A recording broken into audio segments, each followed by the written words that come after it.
Pittsburgh are rolling down that eastern seaboard. I got my diesel wound up and she's a-running like I never before. There's a speed zone. Alright, as you can see, it's telling us to stop our engine here.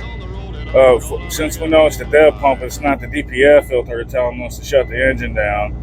It's not going to hurt our engine to sit here and idle, but we can't go over 1,000 RPM, so we can't drive because you can't operate an ISX15 engine below 1,200 RPMs more than 30 seconds at a time. So you can putt to a shop if you're in the parking lot, but that's about it. Now for the codes, this 3361 is for your dev dozer. These two 4334 codes is our problem. That is the depth pressure sensor. It's gone bad. So it's telling us it's too high and it's lost connection. So if that ever goes bad, you have to replace your whole entire dev pump because that is non-serviceable. It's inside the dev pump.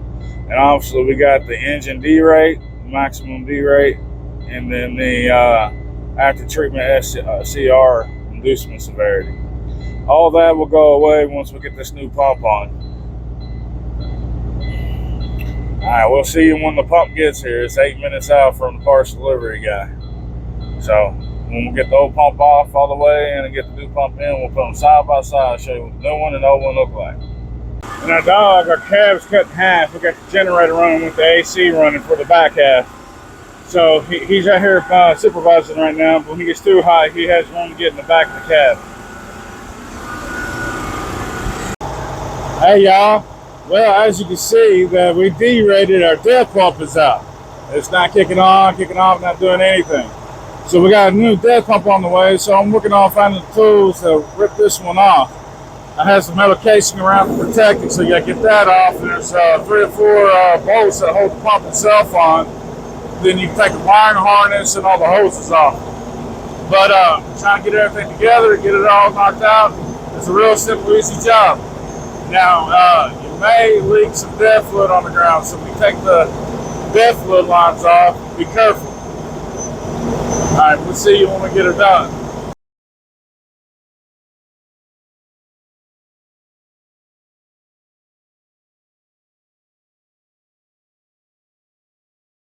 All right, everybody, we finally got it off there. Now,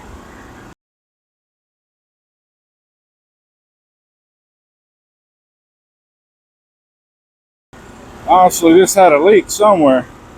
This is death. This is the casing that this pump bolts to. So this sits underneath your truck like this, and then this bolts up like this. And that goes between your frame rail and your exhaust. It's like a heat shield for the dev pump. So you got 3 small bolts, 13 millimeter, a ½ inch. Drop the washer. That go all the way through this into the hole and you put the nut. The nuts you want facing this way towards the frame rail. So all the access bolt sticks to the frame rail, which is you got to put this together before you put this back on. Because this is pain in the butt to take apart while it's still on the truck because the exhaust is in the way. So this looks like the original from manufacturer. And here's the replacement from Kenworth dealer. So they're pretty much exactly the same, except for they changed their manufacturers. That is now made in China.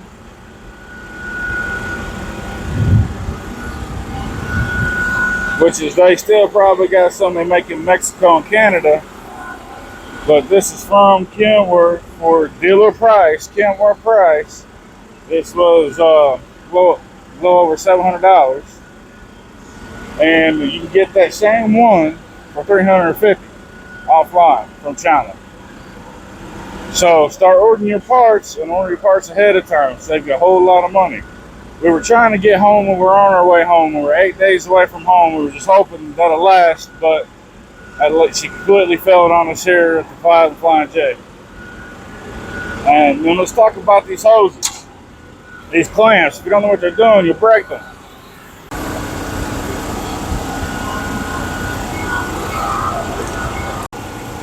And down here, I took these hoses off because it's easier to film and show you what the two type of connectors look like.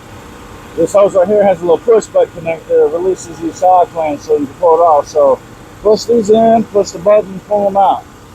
That's how you take them off. And this one here, it has a plastic clip all the way around. These type where you see the black dot on the back, squeeze it towards that black dot, the square back there, and then you push in, pull out, and it releases. Now you might have to wiggle them around a little bit, because sometimes they can be boogers. Just don't break these, they're not cheap. And this bracket is held on by 4 nuts on studs that are down there under by the tank, off the frame of the tank. These you want to apply where the head of the bolt is on the back side of this. Through this thing you put your washer and your nut. These nuts are safety lock nuts. You got to replace them. Make sure you get the safety nuts and 2 washers. And this one was missing a washer, so I was able to get it off without breaking the bolt, but chances are when you do that, you have to break the bolt off.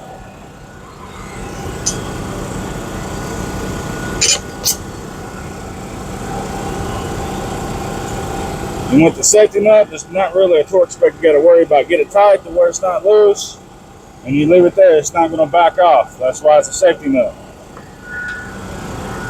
And if you have to use a regular nut, make sure you use a lock washer. Or you can use Loctite too. And then it won't go nowhere either.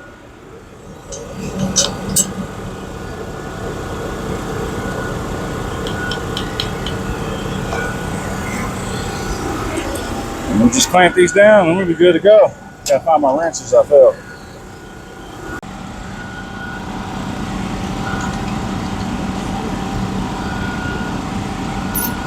Just do it snug for now. And we rotate to the other side. Prop this up. You don't want to sit anything on top of the inlets. You don't want to damage those. So I'm just using the edge of the bracket and I'm using my body to hold it up.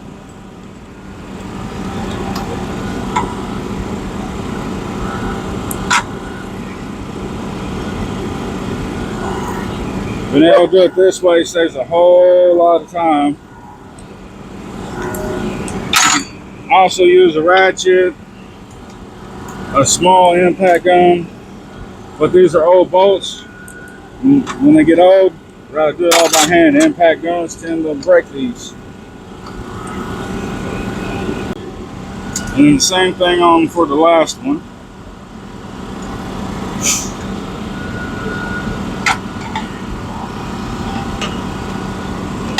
Help tilt it on the side where we can do a full motion on the wrench.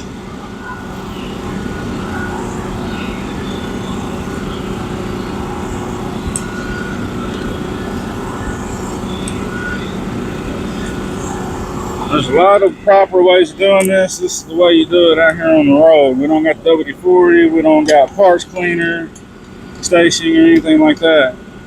Down and dirty, get the job done, get rolling. You can clean it up later and make it look good.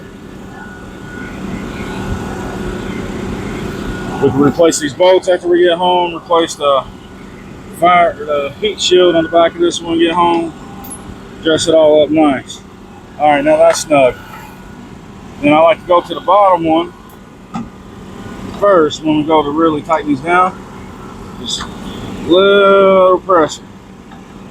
Like I said, these are lock nuts, so they're not going to back off. Put them too tight, you'll never get them back off later on after it rusts up. So what I like to do is put them to where they're tight enough, where it takes a little bit of pressure to turn these completely.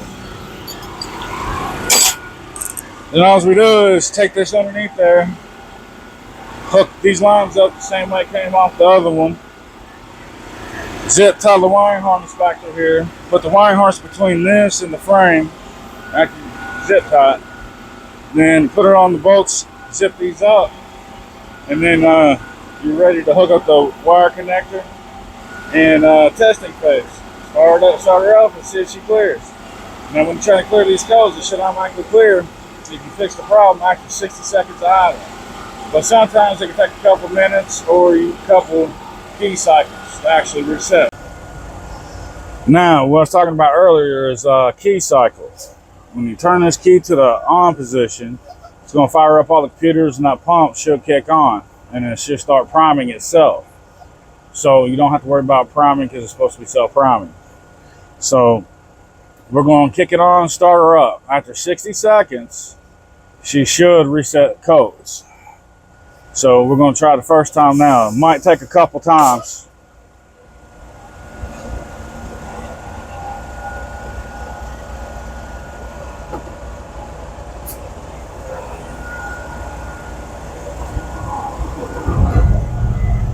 All right, 60 seconds from now, all these codes should reset. I'll pull it back up as soon as the camera comes on.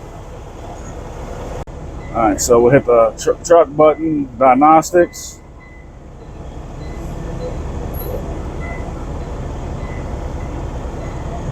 There it goes. So we got 7 codes. We'll have to look that one up. 4346. So we got some few new codes.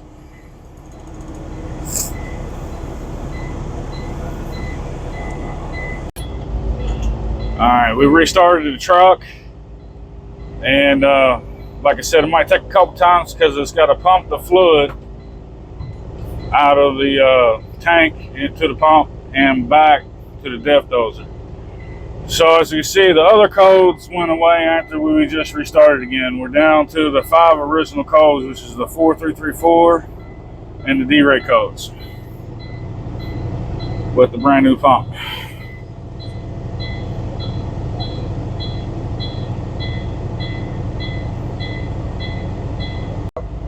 All right, now what I'm doing is helps keep you from overusing the starter. Now, some people tell you don't do this, but only do it if you got an old starter like we got, and that's the next thing we got to replace down the road. But we're going to do another key starter. You get your RPMs as above 1,000 preferably. You go off and on really quickly. What you're doing is resetting the computers. The engine doesn't have to stop. You just want to cut the power and reconnect the power to the computers. So it just read, we shut it off and started it back up. So what it's doing is doing all the self-checks and everything again. All the other codes went away, so we're just starting, stopping until these codes reset. The proper way to prime the pump for a Cummins engine is turn the key on, let the key be on for 3 minutes, and not let it idle. Then you shut it back off, and the pump should run for 20 seconds after you shut the key off to suck all the dead fluid out of the lines. If it did not do that, then you just turn the key back on and wait 3 minutes, shut it off. You keep doing that until when you shut the key off, the pump pumps the fluid out. Then you start the truck after that, and all the codes go away. So it was the dev pump, the built-in dev pressure sensor was bad. So it wasn't the wiring, it wasn't any of the clogged lines. Now if the codes persisted, then we would have to take the lines back off, inspect them for any damages, and make sure they wasn't clogged up. That's the depth dozer line, the inlet, and the return line. You have to pull all 3 of them off and then check them. Then that's the second easiest thing to do. And then failing that, then the last thing to do is start testing the wiring harness for shorts, because you're going to have a short. But I already tested the wiring harness and everything, and we've been doing this since 5 a.m. So I went the hard route first, stuff that takes time but no money. And that's how I found out it was the pump. So with the codes gone, we're all good to go.